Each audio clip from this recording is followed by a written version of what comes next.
Hey friends! In this video, we're going to talk about the pros and cons of Wi-Fi versus non-Wi-Fi baby monitors. Hopefully this will help you decide what's the right type for your family. First, let's talk about monitors with Wi-Fi and phone apps. With a Wi-Fi monitor, you get the convenience of it being on your phone. You probably already have your phone on you all the time, so then you don't have to carry another device to check on your baby. You're also going to get unlimited range. As long as you have access to the internet, you can check on your baby. So if you have a long walk out to your mailbox, for example, you're not going to lose your access to watching your baby as long as you still have internet access on your phone. And Wi-Fi monitors tend to have more features. If you want things like breathing monitoring, you're going to need a Wi-Fi monitor for that. But if you want more of my thoughts on that, I have a separate video about why I don't think you should buy the Owlet or the Nanette monitor. I'll link that video right here. Baby monitors with apps usually also let you take pictures or videos through the monitor. And Wi-Fi monitors can be used as a nanny cam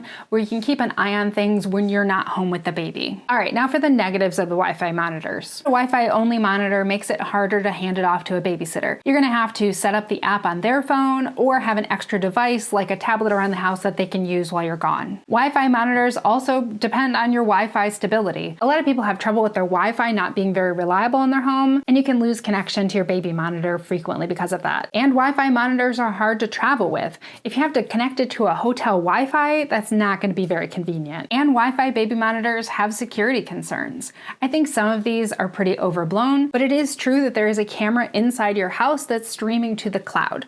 And it might be secure between your house and the cloud, but your security is in the hands of that baby company. And do you 100% trust the cybersecurity of that baby company? It's a little bit creepy to think about somebody could watch you and your baby in your house. And a lot of Wi-Fi monitors do require subscriptions to get access to all the features. And Wi-Fi monitors tend to be a lot more expensive than the non-Wi-Fi type. And a lot of times they come with a lot of gimmicky features that you're probably not going to use, and you end up with an actually less useful monitor than if you just bought a less expensive non-Wi-Fi monitor. So let's move on to the non-Wi-Fi monitors. Some pros are they're very simple, very easy to use. Most of them you literally turn them on and they're ready to go. They're easier to travel with, they're easier to share with other people because you just hand off the parent unit. It frees up your phone to use for other things, or you can put your phone away and just have the baby monitor. And they're more secure. Yes, it's still a signal going over the air, so there's never a 0% chance of it being hacked, but someone would literally have to be standing outside your house to be able to hack your baby monitor. And I don't see people talking about this, but non-Wi-Fi baby monitors are also more future-proof. I still have my audio-only baby monitor that I bought for my daughter 18 years ago, and it still works because you just turn it on and it connects. If your monitor depends on an app, are we sure that app is still going to exist a few years from now? And if you're planning on having multiple kids or maybe saving some things for grandkids, it's nice to know that your baby gear is going to continue to work in the future and you're not dependent on some company. Now for the negatives of the non-Wi-Fi baby monitors. Their range is more limited, and it really does depend on the monitor. Some do better than others. Some will struggle going through a few walls or even if you just walk outside the house.